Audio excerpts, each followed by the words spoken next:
Okay, magandang umaga sa ating lahat. Ako si Lorenzo M. Lambang at ang aking daily devotion para sa araw nito na nakabati po sa ginagawang daily devotion series ni Pastor Russell Ocampo ng 365 Daily Devotion at ang tatalakayin kong paksa para sa araw na ito ay The Church is the Body of Christ.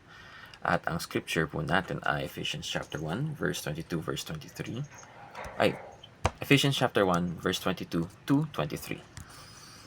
And God placed all things under his feet and appointed him to be head over everything for the church, which is his body, fullness of him who fills everything in every way. Okay, punta na tayo po sa ating mga teaching sa araw na ito. Christ is the supreme authority of the church. So, ang pinakakailangan tingnan dito, Jesus is the main authority. Jesus is the main shepherd, no? Chief shepherd. So, yung nangyayari is, sa isang church, madaming authority po yung nandun. So, may pastors, may stewards, may iba't ibang tao na mayroong authority when it comes to the church to have order, no? Realistically. So, at sa naintindihan ko talaga, we only have one chief shepherd. So, syempre, kahit may leader kayo sa church, meron talaga kayong isang totoong pinagbabatayan ng mga katuruan. Or mayroon kayong isang pinagbabatayan ng mga anong kailangan nyo gawin, no? So, we have a supreme authority to question our leaders, no?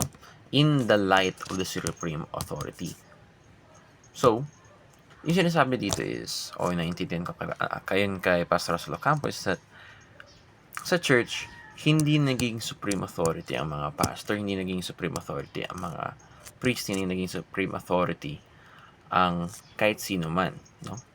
Dahil sa huli ng lahat, yan ay tao pa rin. At ang tao ay nakakagawa pa rin ng kasalanan, makasalanan pa rin yan, no? Nagkakamali pa rin yan, hindi yan perfecto.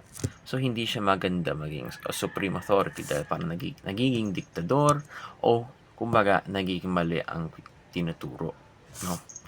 So, the true authority, the main authority na iisa lamang dapat sa isang church ay si Jesucristo.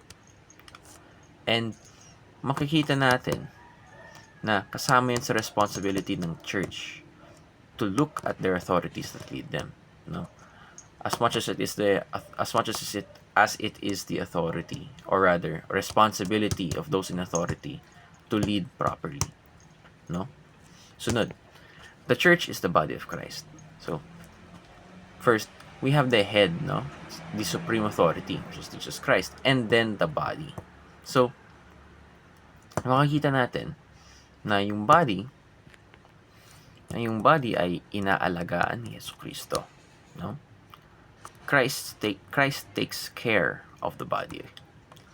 So, yung totoong nagnonorish sa katawan, sa church, si Jesucristo, yung nagbibigay ng salita, yung naglilinis, yung patuloy na naglilinis tayo at pinapabanal tayo, no?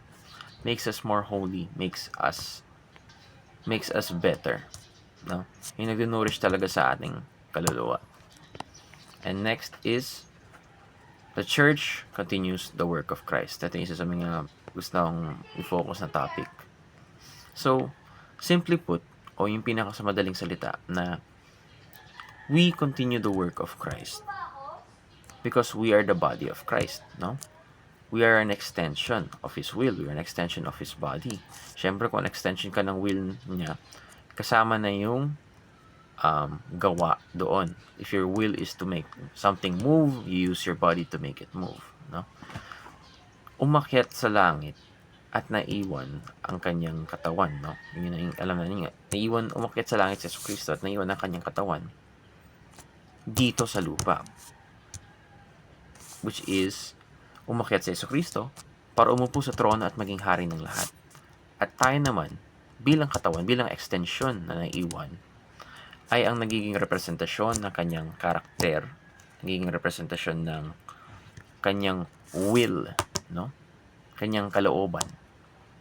At naging representasyon rin ng kanyang mga ginagawa, kanyang gawain. So, masasabi talaga natin na iniwan tayo dito sa lupa para ipagpatuloy ang kanyang mga ginawa, ang kanyang mga pinakita, ang kanyang kaugalian, ang kanyang karakter sa lupa, no? An extension para may mga ibang maligtas, may ibang malinis ang kasalanan para may ibang maligtas. So, salvation. Meron talaga tayong mission, no?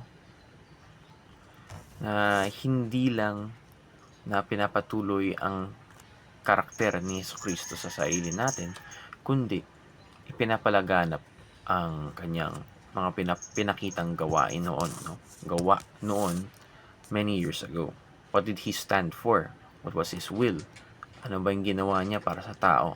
Ay yung mga bagay na iyon ay ang dapat pinapakita ng church bilang extension ng kanyang katawan. At yun lamang. Salamat po sa pakikinig at mabuhay.